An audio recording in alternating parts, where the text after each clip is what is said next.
There was a few instances in 2019 where a couple of male performers were falsely accused of sexual assault. Luckily, there was like behind the scenes footage, which completely exonerated them. The guy's career was almost ended. It just got to this point where I'm like, I don't like what I'm seeing happening over here. I think it's time for me to find a way out. I was making more money selling this one ebook than I'd ever made in a month doing porn. That week was easily one of the most life-changing moments of my life.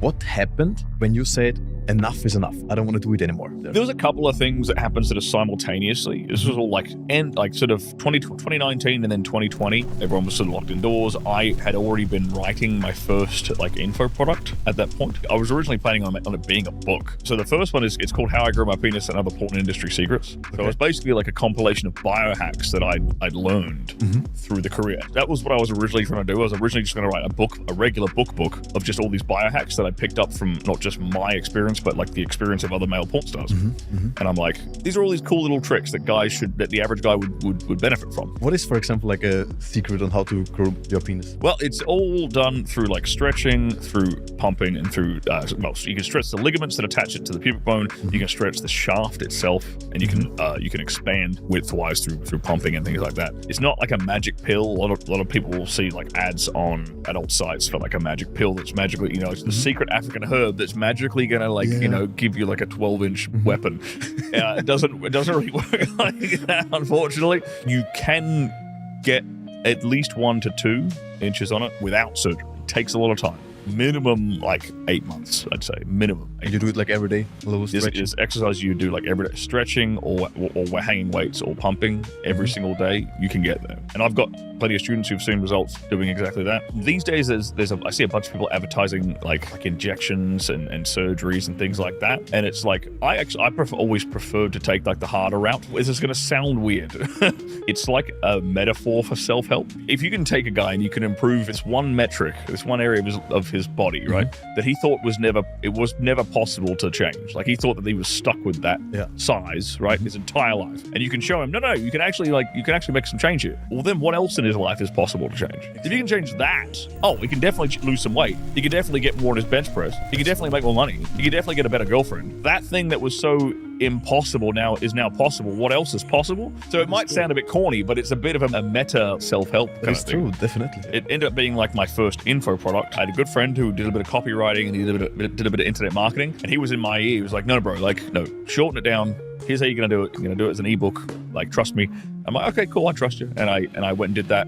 I published that in like early 2020. It worked. How many followers did you have this time? At that point, I only had Twitter, and I had about 25,000 followers on Twitter who were just fans from my adult film stars. What I quickly learned actually was that audience has no interest whatsoever in self-help. So that's they are just consuming. Completely. Yeah. They are in escapism. They're sedating themselves. They're taking the lazy man's out. So it was very interesting. I thought, there's going to be like a lot of crossover here with like what I'm trying to sell and the audience I currently have. Not at all. Turns out I was completely wrong with that assumption. What I really appreciate about you is like you were in kind of a negative field before. Give people basically movies to watch what's not good for them. Yes. And then you switched it completely. It's a much more fulfilling life. Absolutely. Easily. Yeah. It's night and day, man. Yeah, it's good. I never really thought about like the impact that those films have on the average guy and on his like self-esteem and on his discipline and on his relationships. And once I got out of it and I got into started talking to people in the men's self-help space, I started getting a lot of emails and DMs from guys in a bad place. A lot of young guys have a thing called porn-induced erectile dysfunction, like where they're just watching too much of it and then the dick doesn't. So I started to see lots of stuff like that. There was a few instances in 2019 where a couple of male performers and a male performer and a director, I believe, they were falsely accused of like some pretty nasty stuff. They were accused of basically crossing lines and being, you could say, sexual. And luckily, there was like behind the scenes footage of the thing being filmed, which completely exonerated them. The lady involved put them on blast on Twitter. They didn't face any, negative ramifications for completely lying about these guys. The guy's career was almost ended. It was interesting to see the way the whole industry responded. Like everyone just piled on the guys just out of a reflex. No one said like, hang on a second, let's look at the evidence. What's going on? I looked at it, I'm like, I don't like this. This seems like this very, very heavy cancel culture. It just got to this point where I'm like, I don't like what I'm seeing happening over here. I think it's time for me to sort of find a way out. 6 months before 2020 even happened, I was like in my garage, like every weekend, like writing 5,000 words of this book. Like that's what I was doing. But I think I was pretty much affirmed in my beliefs that like, yeah, I need to leave this thing behind. And I just started to see more and more evidence, got exposed to more guys who had problems in this area. I just started to see more and more evidence that pornography is just a net negative on society. Now I can actually try to undo some of the damage that I did. And that's so interesting because you have the knowledge and you turned that knowledge into a completely different business. What was the process? So first it was the ebook. In a previous life, I had friends who were email marketers. I had friends who were copywriters. I had friends who were digital marketers who built sales pages and things like this.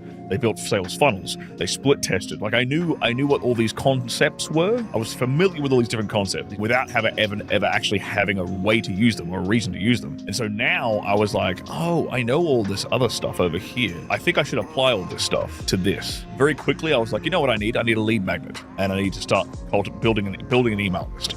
And that was really it. I just start like pretty much within like 2 months having the first product, I then went and said, you know what? Yeah, lead magnet, build a list. Because I just know that is a good thing to have. Like I've heard people say that. I don't fully understand why. I don't fully understand like how this is going to pay off in the future, but I know I should start building an email list. So that was exactly what I focused on. Tried to funnel all my socials into the lead magnet to building a list. That was very much the correct thing to do.